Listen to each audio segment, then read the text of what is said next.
Students इंकलाब के बाद 8 सितंबर पर इमरान खान की कॉल और इस्लामाबाद में धरना जलसे का ऐलान होते ही क्या किया था खान साहब ने?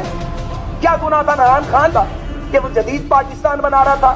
उसने मेरिट की पासबानी की, उसने पाकिस्तान में 5.8 GDP लेके आया, हर जिद्दत को लेके आए। मैं जानता हूँ अच्छी तरह कोई किसी को सियासत से माइनस नहीं कर सकता, सजाओं से कोई पॉलिटिशियन माइनस नहीं होता। और अफसोस है और तुफ है शहबाज शरीफ तुम्हारे ऊपर, तुफ है तुम पे कि जो बात मियां नवाज शरीफ को समझ आ गई तुम्हें समझ क्यों नहीं आई?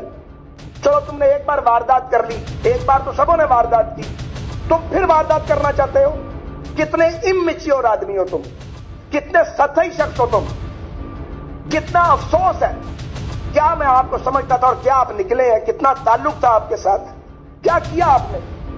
झूठी झूठ, झूठी झूठ, झूठी झूठ। आज भी अगर इमरान खान को सही केस की सुनवाई हो जाए तो इमरान खान के सब केस खत्म हो सकते हैं और वो रातों रात बाहर आ सकता है। और पहले इमरान खान की हुकूमत बनाने का और फिर गिराने का प्रोजेक्ट शुरू हुआ और जिस तरह इमरान खान के केस चलाए जा रहे हैं रहेगा। तो दोस्तों, इमरान खान की इज्जत में रोज बरोज इजाफा ही हो रहा है, चाहे वो जेल में है या नहीं। अब इमरान खान के मोहब्बत करने वालों को कोई भी फर्क नहीं पड़ता, क्योंकि वो एक सच्चे लीडर हैं और वो 26 करोड़ गरीब आवाम के बारे में सोच रहे। इमरान खान जेल में होने के बावजूद भी अवाम ने उनको सपोर्ट किया। कोई बात तो है इस बंदे में जो 26 करोड़ अवाम सबको तो लाइक करें और इस चैनल को सब्सक्राइब कर ले ताकि इस तरह की नई लेटेस्ट अपडेट आपको बआसानी आ सके।